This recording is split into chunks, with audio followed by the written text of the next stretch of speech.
ವಿದ್ಯುತ್ ತಂತಿ ಕತ್ತರಿಸಿದವರ ಪರನಿಂದ ಸೊಂಡಕೊಪ್ಪ ಬೆಸ್ಕಾಂ ಎಇ ನಾಗರಾಜ್.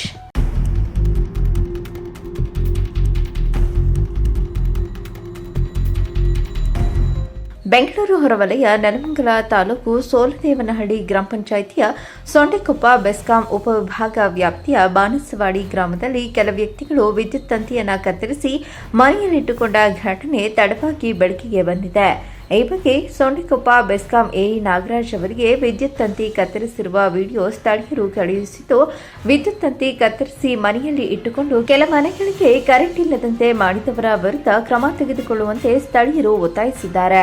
ಆದರೆ ಬೆಸ್ಕಾಂ ಎಇ ನಾಗರಾಜ್ ಮಾತ್ರ ವಿದ್ಯುತ್ ತಂತಿ ಕತ್ತರಿಸಿದವರ ಪರ ನಿಂತು ರಾಜಿ ಸಂಧಾನಕ್ಕೆ ಯತ್ನಿಸಿದ್ದು ಸಾರ್ವಜನಿಕರ ಆಕ್ರೋಶಕ್ಕೆ ಕಾರಣವಾಗಿದ್ದು, ಎಇ ನಾಗರಾಜ್ ಅವರು ವಿದ್ಯುತ್ ತಂತಿ ಕಳ್ಳತನದ ಬಗ್ಗೆ ಸಂಬಂಧಪಟ್ಟ ಮೇಲಧಿಕಾರಿಗಳಿಗೆ ವಾಸ್ತವ ಸತ್ಯ ತಿಳಿಸದೆ ಸುಳ್ಳು ಮಾಹಿತಿ ನೀಡಿದ್ದು, ಪೊಲೀಸ್ ಠಾಣೆಯಲ್ಲಿಯೂ ಸಹ ಈ ಬಗ್ಗೆ ಪ್ರಕರಣವನ್ನು ದಾಖಲಿಸದೆ ಸರ್ಕಾರಿ ನೌಕರರಾಗಿ ತರಕಲ್ಲದ ರೀತಿಯಲ್ಲಿ ನಡೆದುಕೊಂಡಿದ್ದು, ದೂರುದಾರರಿಗೆ ಕರೆ ಮಾಡಿ ರಾಜಿ ಸಂಧಾನಕ್ಕೆ ಕಸರತ್ತು ಮಾಡಿದ್ದಾರೆ. ಎಇ ನಾಗರಾಜ್ ರಾಜಿ ಸಂಧಾನಕ್ಕೆ ಯತ್ನಿಸಿರುವ ಆಡಿಯೋ ಸಾಮಾಜಿಕ ಜಾಲತಾಣದಲ್ಲಿ ವೈರಲ್ ಆಗಿದೆ. ಲೋಕಲ್ ಅಲ್ಲಿ 10 ಜನ ಕೈಕಾಲು ಹಿಡಿದಿರೋದು, ಬೇಡ ನಟರಾಜ್ ಇದೆಲ್ಲ ತರಲೇ ಬೇಡ ಹಾಕು ಅಂತ. ನಿಮ್ಗೆ ಫೋನ್ ಮಾಡೋ ಆವಾಜು, ಹರೀಶ್ ಅಣ್ಣಂಗೆ ಫೋನ್ ಮಾಡೋ ಆವಾಜು, ವೈರ್ ಕತ್ತರಿ ಸಿಕ್ಕಿದ್ದೀನಿ ಬೇಕಾದ್ರೆ ಬಂದು ಎತ್ಕೊಂಡು ಹೋಗಿ ಅಂತ. ಏನ್ ಬೆಸ್ಕಾಂ ವಸ್ತು ಅಂದ್ರೆ ಅಷ್ಟೊಂದು ನೆಗ್ಲೆಕ್ಟ್ ಅವ್ರಿಗೆಲ್ಲ. ಅದನ್ನ ನೋಡ್ಕೊಳ್ಳೋಣ, ಆಮೇಲೆ ಅದನ್ನ ಈಗ ಪ್ರಾಬ್ಲಮ್ ಸಾಲ್ವ್ ಮಾಡ್ಕೊಳ್ಳೋಣ.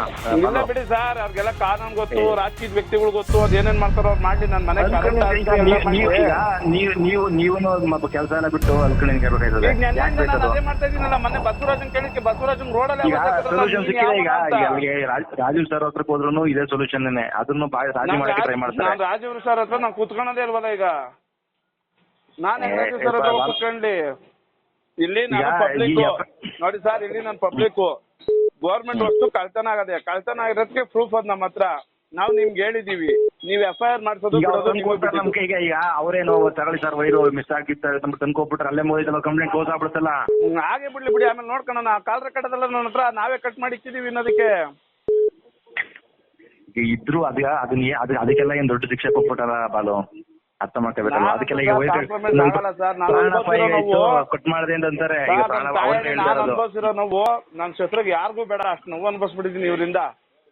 ವಿದ್ಯುತ್ ತಂತಿಯನ್ನ ಕತ್ತರಿಸಿದ ವ್ಯಕ್ತಿ ಕೂಡ ಕತ್ತರಿಸಿದ್ದೇನೆ, ನನ್ನ ಯಾರು ಏನು ಮಾಡೋಕೆ ಆಗಲ್ಲ ಎಂದು ಫೋನ್ ಮೂಲಕ ಸ್ನೇಹಿತರ ಜೊತೆ ಮಾತನಾಡಿರುವ ಆಡಿಯೋ ಕೂಡ ವೈರಲ್ ಆಗಿದೆ.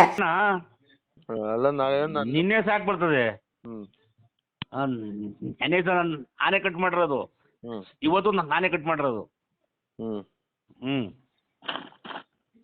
ಸರಿ ಅಣ್ಣ. ಇಷ್ಟಾದರೂ ಕೂಡ ಬೆಸ್ಕಾಂ ಇಲಾಖೆ ಕ್ರಮಕ್ಕೆ ಮುಂದಾಗದಿರುವುದು ವಿಪರ್ಯಾಸವೇ ಸರಿ. ಕೂಡಲೇ ಎಇ ನಾಗರಾಜ್ ವಿರುದ್ಧ ಬೆಸ್ಕಾಂ ಇಲಾಖೆ ಶಿಸ್ತು ಕ್ರಮ ಕೈಗೊಳ್ಳುವಂತೆ ಸ್ಥಳೀಯರು ಒತ್ತಾಯಿಸಿದ್ದಾರೆ.